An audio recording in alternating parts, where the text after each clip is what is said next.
Assalamualaikum warahmatullahi wabarakatuh. Halo anak-anak semua, semoga kalian dalam keadaan sehat dan tetap semangat mengikuti pembelajaran hari ini.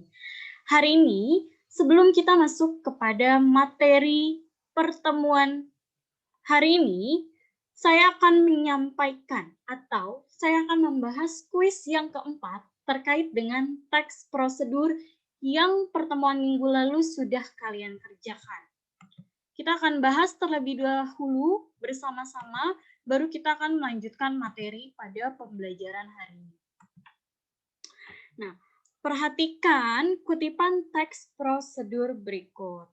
Di sini, yang diminta soalnya itu adalah kata yang bercetak tebal, termasuk ke dalam konjungsi apa. Kalian fokus saja cari kata yang memiliki atau yang bercetak tebal. Ternyata ini ada di petunjuk nomor 2. Setelah itu, langkahkan kedua kaki ke kanan. Kata yang bercetak tebalnya ini adalah setelah itu. Nah, di sini kalian diminta untuk menentukan konjungsi apa sih yang digunakan di dalam petunjuk nomor 2 ini. Ternyata kalau kita perhatikan, setelah itu termasuk ke dalam konjungsi temporal atau konjungsi yang menyatakan hubungan waktu. Seperti itu. Lalu kita lihat lagi soal nomor 2. Soal nomor 2, kalian diminta untuk mencari penggunaan konjungsi yang menyatakan tujuan. Kalau konjungsi yang menyatakan tujuan, biasanya itu ditandai oleh kata agar, untuk, supaya. Jadi, kalau kita lihat bersama-sama, konjungsi yang menyatakan tujuan itu terdapat pada pilihan yang A. Celupkan beberapa daun jeruk ke dalam air mendidih agar menjadi lunak. Nah, di sini pada pilihan A ini menggunakan kata agar, maka termasuk ke dalam konjungsi yang menyatakan tujuan. Jadi, jawaban yang tepat itu adalah yang A, seperti itu. Lalu kita lihat yang nomor 3. Nah, nomor 3 ini yang diminta itu adalah pernyataan penggunaan konjungsi urutan. Jadi kalian cari nih, kira-kira yang mana sih yang menggunakan konjungsi urutan. Nah, kalau kita perhatikan, konjungsi urutan itu biasanya ditandai oleh kata pertama, kedua, ketiga, keempat, dan seterusnya. Misalnya seperti itu. Jadi, penggunaan konjungsi urutan yang tepat itu terdapat pada jawaban yang A. Pertama, kupas sirsak dari kulitnya dan pisahkan daging buah dari bijinya. Seperti itu. Berarti jawaban yang tepat itu adalah yang A. Petunjuk nomor 1. Lalu kita lihat lagi soal selanjutnya. Di sini diminta untuk menentukan kata-kata yang bermakna perintah. Kalian harus ingat, kalau kata-kata yang bermakna perintah itu biasanya itu ditandai oleh partikel la dan juga partikel kan. Berarti kalian tinggal cari saja kira-kira yang mana sih di dalam langkah-langkah ini yang menggunakan partikel la atau partikel kan yang memiliki makna perintah. Kita lihat dulu yang petunjuk nomor 1. Panaskan mentega, lalu masukkan bumbu halus dan cabai merah. Berarti ini kalimat yang bermakna perintah itu adalah panaskan dan juga masukkan. Lalu kita lihat lagi nomor 2. Masukkan nasi, ayam, udang dan udang. Ini kayak saya salah ketik. Kemudian aduk hingga tercampur rata. Ini di nomor 2 ini kalimat perintahnya itu pada kata masukkan. Lalu nomor 3, tambahkan saus tomat dan kecap manis. Lalu aduk hingga benar-benar rata dan tercampur sempurna. Nomor 3 ini kalimat perintahnya itu terdapat pada terdapat pada kata tambahkan. Lalu nomor 4, sajikan selagi hangat dengan bahan pelengkap. Ini kalimat perintahnya itu adalah pada kata sajikan. Berarti kita sudah menemukan nih kata-kata yang bermakna perintah. Ada panaskan, lalu masukkan, tambahkan, dan juga sajikan. Berarti jawaban yang tepat itu adalah yang B. Itu cara menjawabnya. Lalu kita lihat lagi nomor selanjutnya. Masih sama, yang diminta itu adalah kalimat yang termasuk ke dalam kalimat perintah. Ingat, yang tadi sudah disampaikan, kalimat perintah itu biasanya ditandai oleh partikel la dan juga partikel kan. Berarti kalian tinggal cari saja kira-kira mana sih yang mengandung salah satu partikel tersebut. Nah, baca dulu kutipan teksnya. Ketiga, siapkan media tanam. Media tanam terdiri dari tanah serta pupuk kandang. Berarti di sini jelas kata yang mengandung kalimat perintah. Maaf, kalimat perintah yang mengandung kata berpartikelah atau kan ini adalah siapkan. Berarti kalian tinggal cari saja di pilihan gandanya. Berarti jawaban yang tepat itu adalah yang B. Siapkan media tanam. Seperti itu. Lalu, nomor selanjutnya, kalian diminta untuk mencari bentuk pasif di dalam teks prosedur. Harus ingat, bentuk pasif itu biasanya ditandai oleh imbuhan di, imbuhan ter, imbuhan ke, atau akhiran annya. Seperti itu. Berarti bentuk pasifnya ini yang tepat itu adalah pada pilihan yang A. Bumbu halus dan irisan cabai rawit dimasukkan secara bersamaan. Di sini ada bentuk pasifnya, yaitu dimasukkan. Seperti itu. Kita lihat lagi nomor selanjutnya. Nomor selanjutnya ini adalah yang diminta itu adalah penggunaan kriteria atau batasan yang menyatakan ukuran ditujukan oleh nomor. Kalian harus cari batasannya ini yang menyatakan sebuah ukuran. Nah, contohnya itu kalau kemarin itu 2 sendok makan gula, 2 sendok teh garam, berarti itu ada batasannya. Gitu. Berapa batasan yang digunakan? Gitu. Kita lihat kira-kira yang mana nih yang menggunakan kriteria atau batasan. Kita lihat yang nomor 1. Sirsak sebanyak 1 buah berukuran sedang. Ini ada batasannya ya, sirsak yang digunakan itu hanya 1 buah dan ukurannya sedang. Lalu yang kedua, gula pasir. Nomor 2 ini tidak ada kriteria atau batasan. Lalu nomor 3, susu kental manis sebanyak 5 sendok makan. Nomor 3 ini ada batasannya, yaitu 5 sendok makan susu kental manis. Lalu nomor 4, es batu. Ini tidak ada batasan atau kriteria. Lalu nomor 5, air matang 250 ml. Nah, nomor 5 ini ada batasannya, yaitu 200 ml air matang. Berarti kita dapat mengetahui bahwa penggunaan kriteria atau batasannya itu adalah pada nomor 1, nomor 3, dan nomor 5. Berarti jawaban yang tepat itu adalah yang B. Gitu. Lalu kita lihat lagi, di sini diminta untuk penggunaan kata keterangan cara.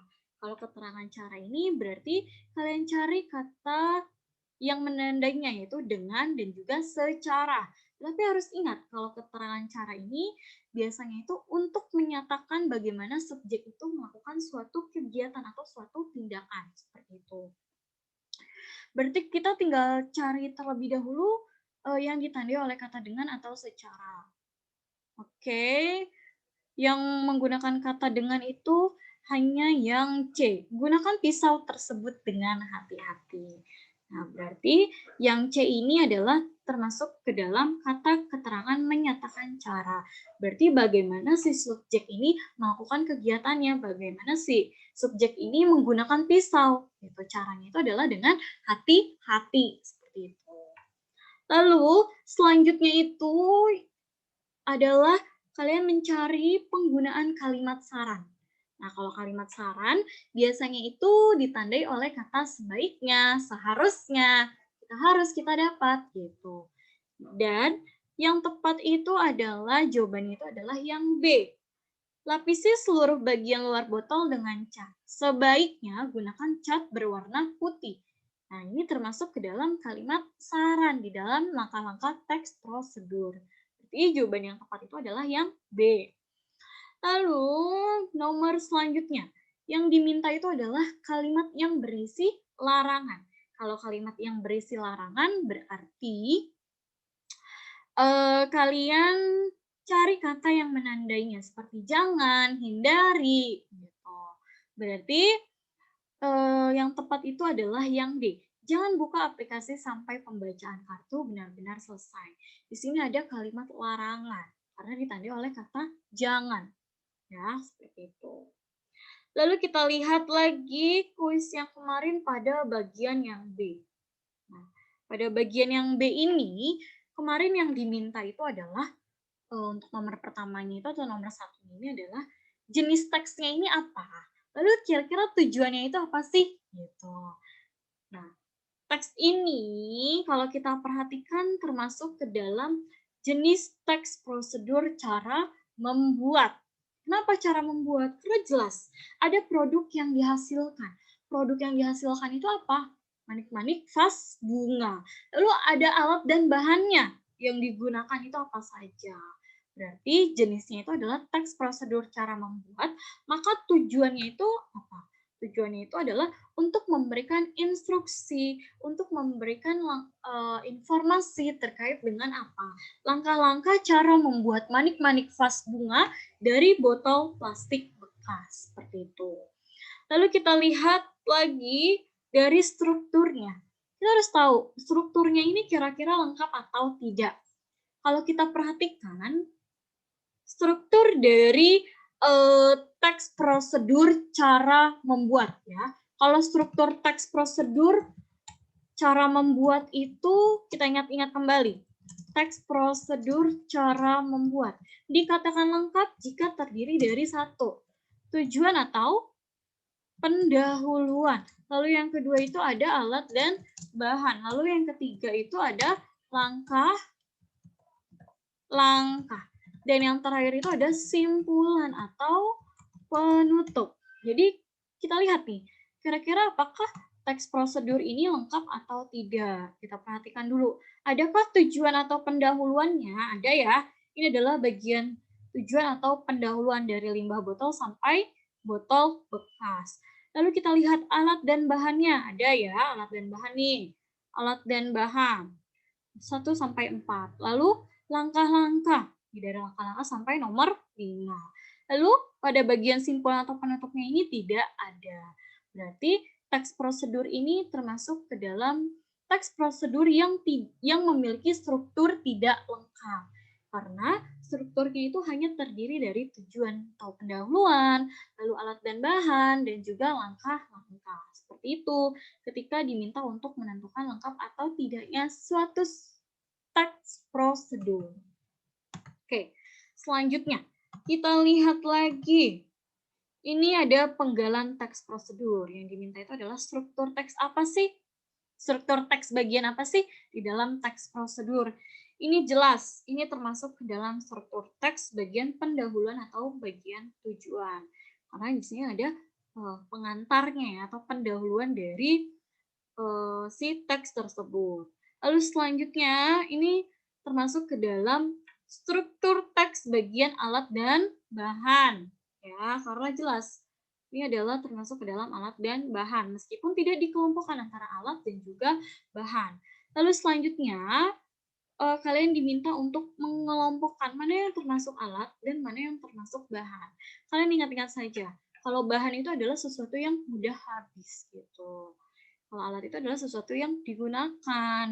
Nah, berarti kita bisa mengelompokkan kalau alatnya ini adalah gunting, lalu bahannya itu terdiri dari lem kayu, manik-manik, hiasan tambahan yang berupa biji-bijian, warna-warni, atau daun kering.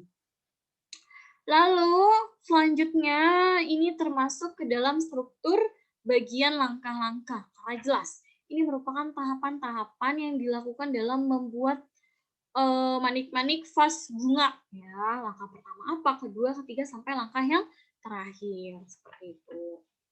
Lalu masuk lagi ke dalam kaidah kebahasaan. Kalian diminta untuk menentukan penggunaan kata yang bercetak tebal ini termasuk penggunaan kata keterangan apa. Ya, yang sudah saya sampaikan,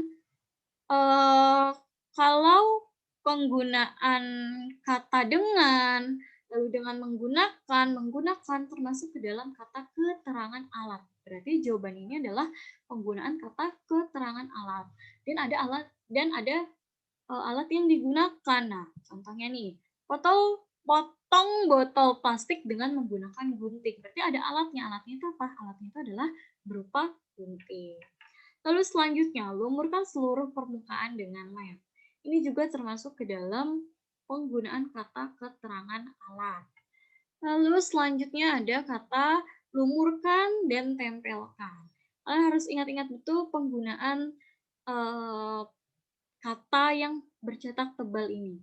Kalau kita perhatikan, di sini ada akhiran kan. Berarti kita bisa katakan bahwa ini termasuk penggunaan kaidah kebahasaan pada kata perintah atau bisa juga penggunaan akhiran kan seperti itu. Tapi yang lebih dominan itu adalah penggunaan kata perintah. Lalu selanjutnya ada penggunaan kaidah kebahasaan setelah ya. Kalau kata setelah ini yaitu termasuk ke dalam konjungsi temporal atau penggunaan kata hubung yang menyatakan waktu seperti itu. Ini adalah pembahasan kuis kita pada hari ini. Ya, semoga jawaban kalian yang kemarin sudah dijawab itu tepat ya. Jika ada pertanyaan, kalian boleh tanyakan kepada saya melalui grup WhatsApp yang disediakan. Terima kasih. Sampai bertemu di pembahasan kuis yang selanjutnya. Wassalamualaikum warahmatullahi wabarakatuh.